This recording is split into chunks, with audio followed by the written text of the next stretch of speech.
अगड़ा लॻ जादू वहाण जे रहवासी कोरियत सजाद अली खड़ो मीडिया अॻियां दाहींदे चयो त मां जान मोहम्मद खड़ो जो हारी आहियां। मां शाम जो पाणी ते वञा पियो त ओचितो नसीर अहमद खड़ो रस्ते ते रोके हथियार बंद साण करे मूं ते हमिलो करे ज़ख़्मी कयो।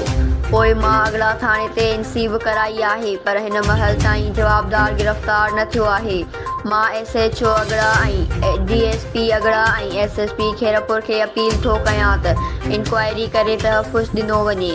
मुतासिर वधीक चयो त मूंखे नसीर अहमद खड़ो वल्द मेहर ख़ान खड़ो मां जान जो ख़तरो आहे। मां SSP खैरपुर खां मुतालबो कयां थो त हमले वारनि ख़िलाफ़ केस दाख़िल करे गिरफ़्तार कयो वञे ऐं तहफ़्फ़ुज़ ॾिनो वञे। Reporter Imdad Ali Jamro, news Sindh Express News अगड़ा। जल्दी मुझे अदालत कई वञे। मोतमार नसीर खड़ो मूंखे धमकियूं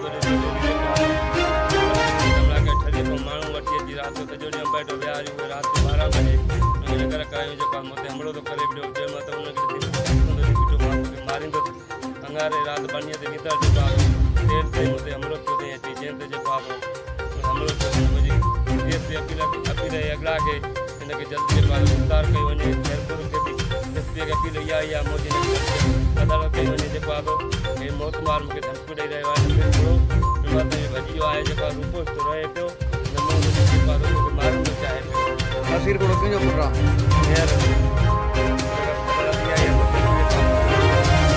मोतमार मूंखे धमकियूं ॾेई रहियो आहे जेको आहे तूं नसीर खड़ो।